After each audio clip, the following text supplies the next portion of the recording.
we're going to go over the steps that it takes to send out a newsletter through Mailchimp. And this is the newsletter that includes the events and the news from the website. Let's look at the Mailchimp side of things. Once you're logged into Mailchimp, you go to the campaigns page. Here's the campaigns page, and you'll notice you'll probably see several listed here as time goes by as you send out emails. Look for the one that says General Message with Feeds. Click on the down arrow to the right of the name General Message with Feeds and replicate.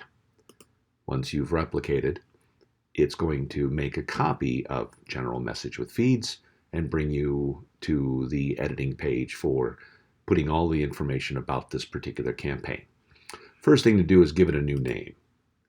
Change whatever and call it whatever you'd like to do. Let's give it a new name called Video. Save.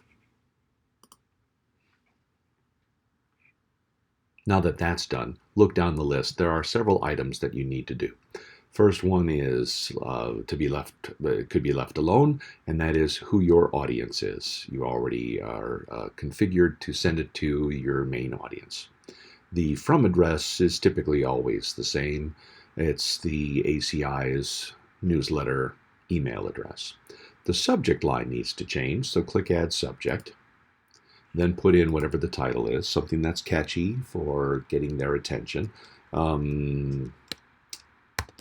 This is certainly not a catchy name, but it's a quick name for the test.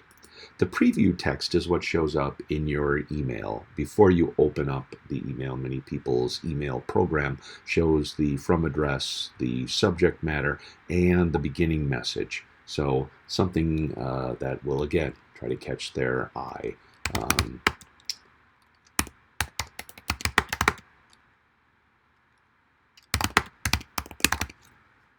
And then save that. Now you're ready to edit the design. What that means is you're putting the content in.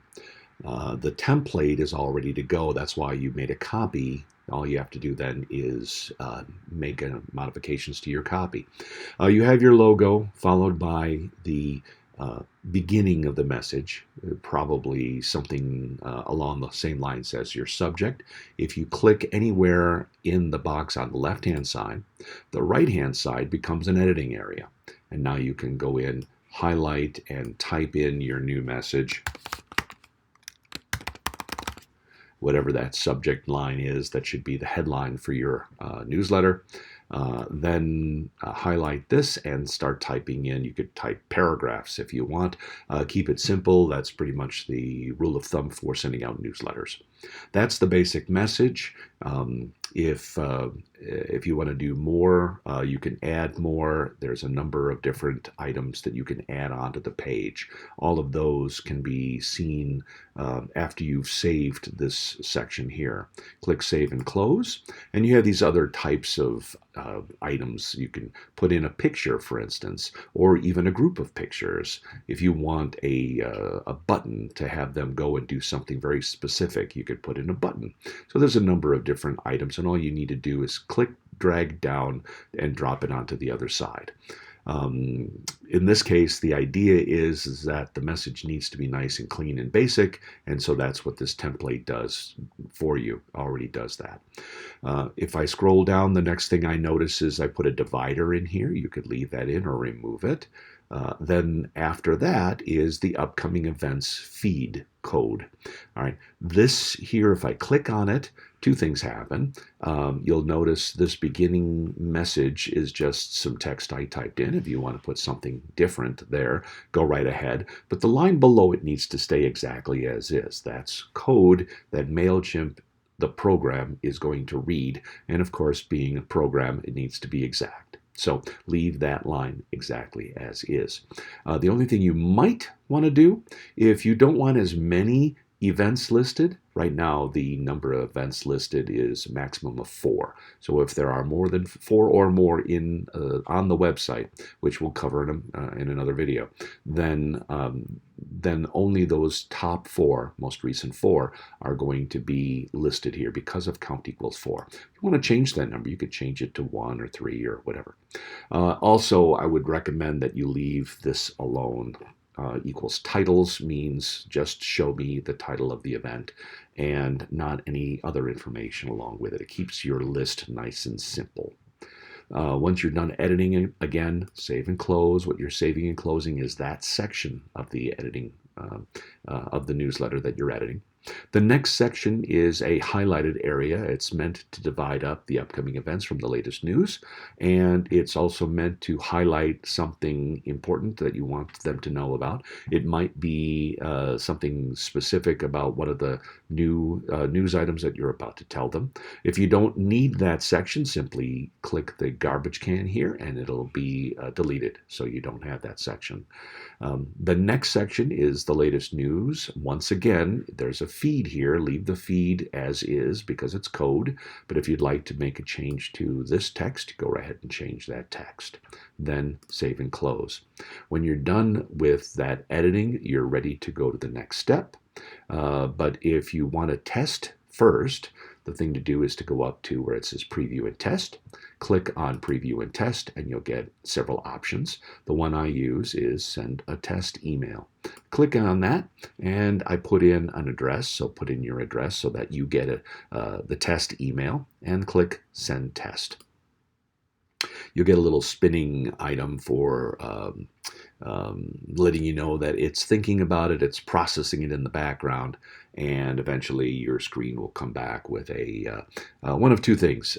I see this quite often where it just says sending test and it doesn't come back with a box that says okay, test has been sent.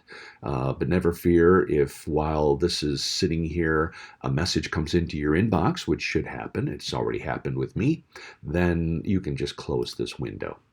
And then go on over to your mail, take a look and see, and what I'll do is I'll bring it up into here. Here's a new message that just came in. Notice my new message, what I had changed.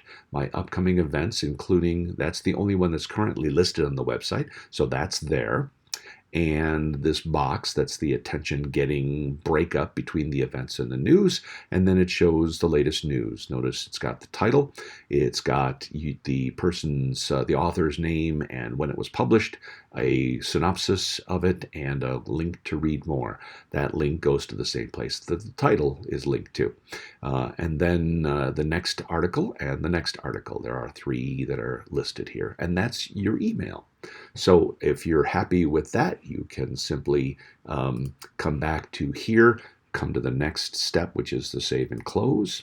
It will move on to the next screen, and that is to pretty much you're done. From there, there's a couple other things. You could share the campaign by creating a link. You can make a specific link here. There's a the XXX is going to be filled in by them when it's all ready to be sent out, or you can make a change to it and it'll tell you, so you could follow this information here. And then also you could post this on Facebook and Twitter if you want, and Instagram. But at this point, you're ready to do one of two things. Either send it immediately, and if you click send, you'll get a pop-up that says, are you ready to go? Give you this little cute graphic, and then the button to send now. That will send it to your mailing list.